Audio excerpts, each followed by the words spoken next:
You developed software for the FBI that can recreate a face from a voice recording, right? Yes, that's right. We are working on recreating human faces from their voices.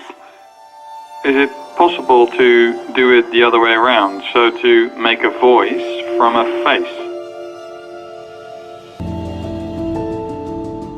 Rembrandt is a very well-known figure. We had been looking at recreating the human persona from voice, and we were not seriously thinking about recreating the voice from the face because we know it's a harder problem. It was certainly the obvious next step. We selected about a dozen of our most brilliant and creative students and formed think tanks and working groups. We were able to gauge the facial measurements from the portraits. The facial structure does tell you a lot about the structure of your skull.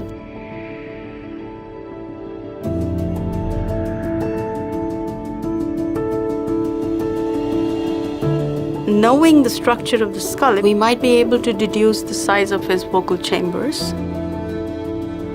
These regions here, it's the exact same as the subglottal region. We worked very closely with the historians and other experts to get as much information as possible about what kind of a person Rembrandt was. We had to design specific AI systems to impart the finer aspects of his voice.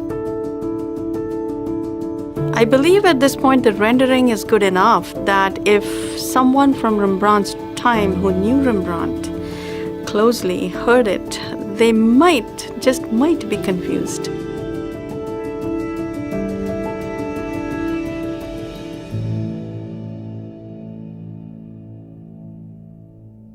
Gij begeert van mij te vernemen hoe gij mijn schilderij zoudt kunnen hanteren?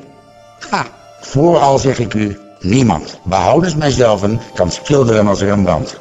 Maar zonder wagen niet vergaren. Beziet mij de lessen en ik onderwijze u de geheimnissen der schilderkunst.